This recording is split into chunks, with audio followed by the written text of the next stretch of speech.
Sejam bem-vindos. A Prime Gestão e Treinamento Corporativo criou esse espaço Minutos de Gestão para compartilhar informações e experiências obtidas junto a seus clientes e alunos. O tema de hoje será a definição da causa raiz com abrangência. Bem, imagine como ponto de partida para a determinação de uma causa raiz essa linha tracejada. E nós temos que chegar na causa raiz, né, que é esboçado nesse retângulo amarelo. Então existe um gap aqui que eu tenho que preencher com conhecimento, certo? Existem dois tipos de problemas que podem acontecer. O primeiro é que nós não identificamos a causa raiz, nós paramos de uma forma precoce e tomamos uma ação sobre um efeito e provavelmente na situação o problema irá ocorrer novamente. E o outro é que a gente só chegue na causa raiz do porquê a falha aconteceu e pare nossa análise apenas satisfeito apenas com essa resposta. Então, enxergamos que isso ainda não é suficiente. Né? O ideal seria que nós trabalhássemos na definição de três causas raízes. A primeira, por que a falha ocorreu? E aí fazer análise. A segunda, por que a falha não foi detectada internamente? Ou seja, imagina, sua falha aconteceu num processo, ela tem um custo. Se ela foi detectada no processo seguinte, por exemplo, esse custo é maior, teve um impacto. Se essa falha foi detectada na sua expedição, o custo é maior ainda. Se foi detectada por seu cliente, infinitamente maior. Ok? Então, essa causa raiz é imprescindível. E a terceira, porque a falha não foi prevista. Né? Hoje, a gestão de risco ela não é mais apenas uma análise realizada por segmentos de alta performance, de alta tecnologia. Não. Ela é possível sim de ser realizada por qualquer empresa, de qualquer tamanho, de qualquer segmento. E deve. Por quê? Porque o objetivo de uma análise de risco é evitar, ou pelo menos mitigar, que o problema ocorra. Tá? E isso impacta diretamente os resultados de uma organização. Bem, então imagine comigo um quadro dessa forma. À nossa esquerda nós temos a abrangência. Por que a falha ocorreu, por que a falha não foi detectada e por que a falha não foi prevista. E para cada uma dessas causas raízes, eu tenho que analisar quais outros processos, produtos, serviços podem ser afetados por essa causa raiz. Vocês entendem? E dessa forma a gente permeia a organização por meio de processos, serviços ou produtos semelhantes. E já trabalhamos dessa forma na prevenção de outros problemas. Gestão de risco. Vamos lá. Aqui é dado um exemplo real, de um caso real ocorrido em uma empresa. Tá? Então, nesse caso, foi uma indústria, né? Uma indústria de médio porte. Aconteceu o seguinte problema. Quebra precoce de um rolamento de uma máquina rotativa. Os mecânicos foram lá, trocaram o rolamento, lubrificaram, colocaram um novo retentor e voltou a trabalhar a máquina. Não fizeram nada mais, além disso. Pouco tempo depois, a mesma falha ocorreu novamente. Só que dessa vez foi formado um time de mecânicos, operadores, processo e qualidade, onde eles se reuniram para analisar a causa raiz do problema. E eles usaram a ferramenta 5 porquês. Okay? Uma ferramenta extremamente fácil e poderosa. Então, primeiro, análise, por que a falha ocorreu? Né? Por que o rolamento quebrou precocemente? Em vermelho está a resposta da respectiva pergunta. Né? Porque estava sem lubrificação adequada. E por que estava sem lubrificação adequada? Veja que a resposta é a pergunta, ela é a entrada da próxima pergunta, sempre, né? Porque ocorreu vazamento pelo retentor. E por que ocorreu vazamento pelo retentor? Porque o retentor era inadequado. Mais um lembrete. Se eu paro a análise aqui, quais seriam minhas ações? Eu troco o rolamento, troco o retentor. Mas isso já se provou ser ineficaz. Né?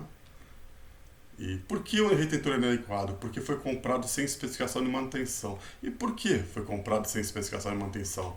porque, segundo o procedimento do setor de compras, o comprador tem total poder de decisão para compras de baixo valor unitário. Opa! Então veja só. Nessa empresa foi decidido que itens de baixo valor, até um determinado valor, quem define o fornecedor é compras, sem entrar em contato com os clientes internos.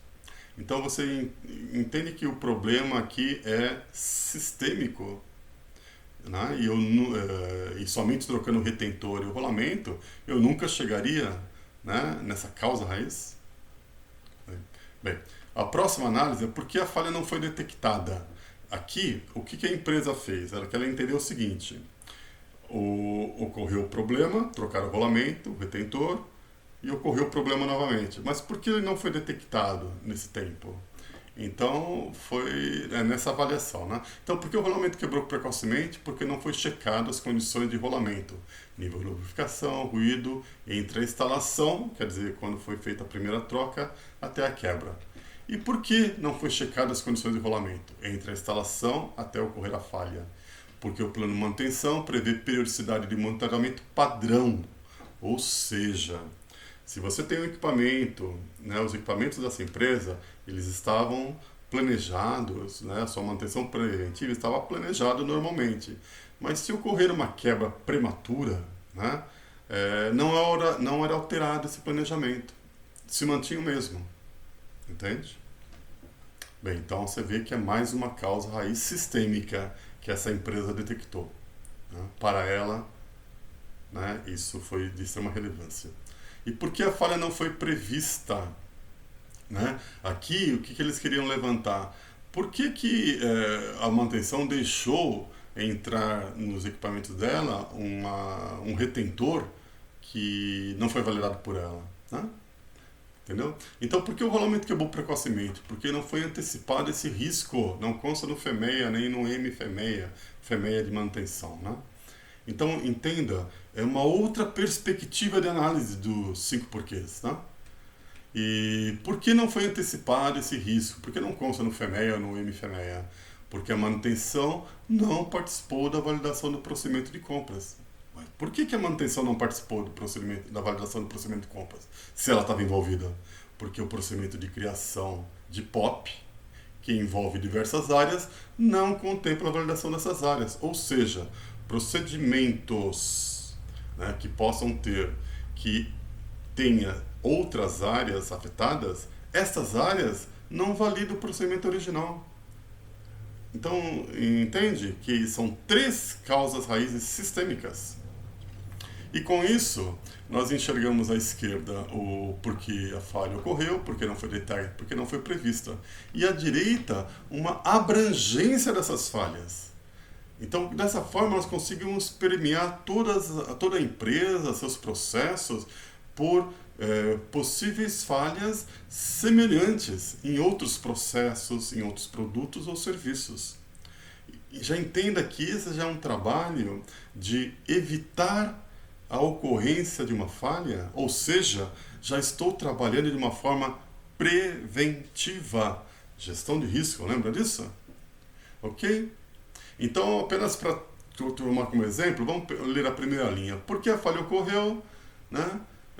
Porque, segundo o procedimento do setor de compras, o comprador tem total poder de decisão para compras de baixo valor unitário. Ações: revisar o procedimento.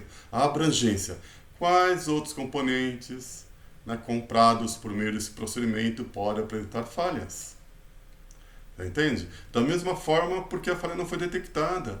O plano de manutenção prevê periodicidade de monitoramento padrão. Ele não distingue, né, manutenção planejada e manutenção corretiva.